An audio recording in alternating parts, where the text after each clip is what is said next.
Il remplissait 17 fonctions près de lui, dont celle de le faire se lever de son trône. Vous vous rendez compte, il avait le prestige de le faire se lever. Ibrahim, c'est un être exceptionnel, c'est une histoire. Ibrahim est lui-même une histoire. Mon conteur aussi est une histoire à lui tout seul.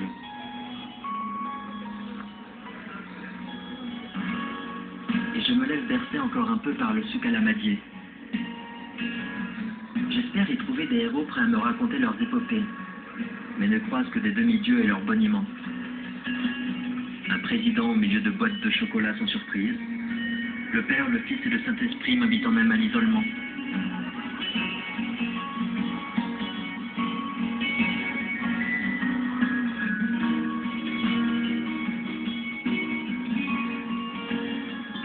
Et je me dérobe par le plus haut lieu sacré de Damas, la mosquée des Omeyyades, où les corps au repos donnent rendez-vous aux âmes en mouvement. J'y prends même un peu d'altitude, me prenant l'espace d'un sourire pour le Messie. Car c'est là, selon la tradition locale, que Jésus reviendrait sur terre au moment du jugement dernier. Dans l'attente, l'innocence reste le meilleur moteur de l'avenir. La musique s'arrête là. La prière va commencer.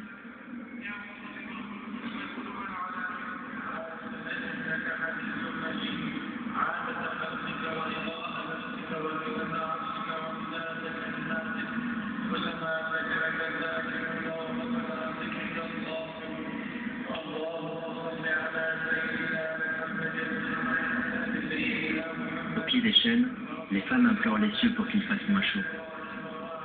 Et moi, je n'attends pas l'appel du soir pour me livrer à d'autres promesses. Je retrouve Rachid Al-Halak qui se donne en spectacle depuis près de 20 ans, au café Al-Nawafara. Hier, messieurs, nous avons laissé le roi au moment où il est arrivé. Un peu de silence, je raconte mon histoire, s'il vous plaît. Je disais donc, le roi est arrivé au palais. La porte du palais se referme. Un soldat se présente à ses pieds. Il lui dit, « Ô mon roi, je souhaiterais que mon seigneur, avec la grâce d'Allah, me nomme gouverneur de Damas. » Alors qu'il finit à peine de prononcer ces mots, le roi s'est renfrogné. Il s'énerve, il en perd presque sa couronne, et dit d'une voix terrifiante, « Hors de ma vue, espèce de traître !» Désolé, pas de problème. Les téléphones portables sont les nouvelles tomates qu'on balance à la tête des artistes. J'abandonne définitivement le conteur à son histoire, pour suivre le chant des sirènes et trouver enfin mon phare dans la nuit. Une boutique de lingerie, miroir aux évolutions. Évidemment, viennent des femmes et même des hommes ici. Les hommes viennent avec leurs femmes pour acheter. Et quand viennent plusieurs clientes et qu'elles prennent plusieurs pièces, alors on leur donne un cadeau. Il s'agit d'un chocolat. Elles me disent merci. En Syrie, on se couche au pied des poupées, mais on se réveille au milieu des voitures. Une Pontiac 1954 me prend en stop. 1954, l'année de l'hiver en France, celle du printemps en Syrie où la démocratie refleurit. On rêve alors d'Amérique, de jolies filles et de grosses cylindrées. Les voitures, comme les rêves, ont survécu à l'histoire. Et mon nouveau compagnon de route, Omar Al-Saïdaoui, a son avis sur les belles carrosseries. Si je dois choisir entre une belle femme ou une belle Pontiac, c'est clair, je prends la Pontiac. Ça fait 24 ans que mon père est mort. Oui, 24 ans qu'il est décédé.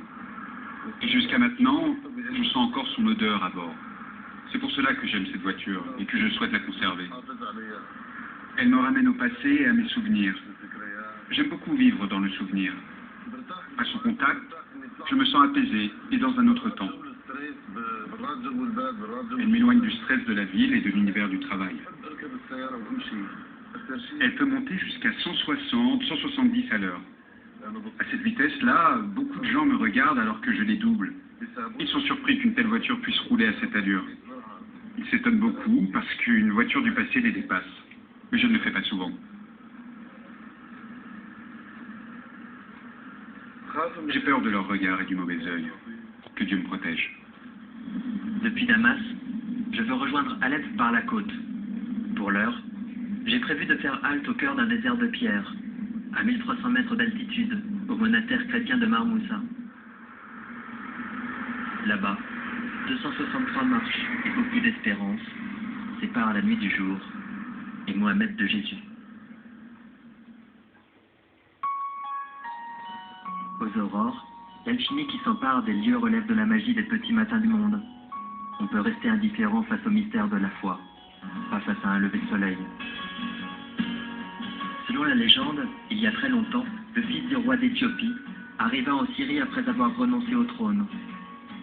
Il abandonna la route des rois pour se consacrer à celle de Dieu et choisit d'installer son ermitage ici, afin de mener une existence consacrée à la spiritualité et à la contemplation.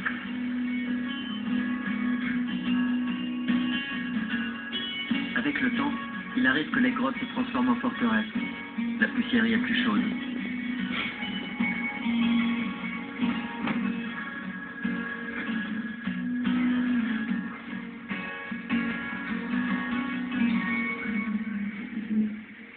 Aujourd'hui, 3 priorités maintiennent les chrétiens éveillés.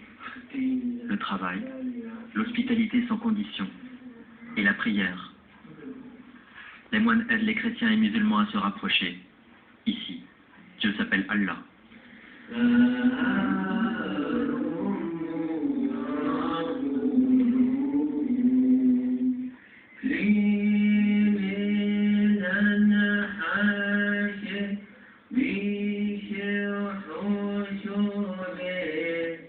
Yeah.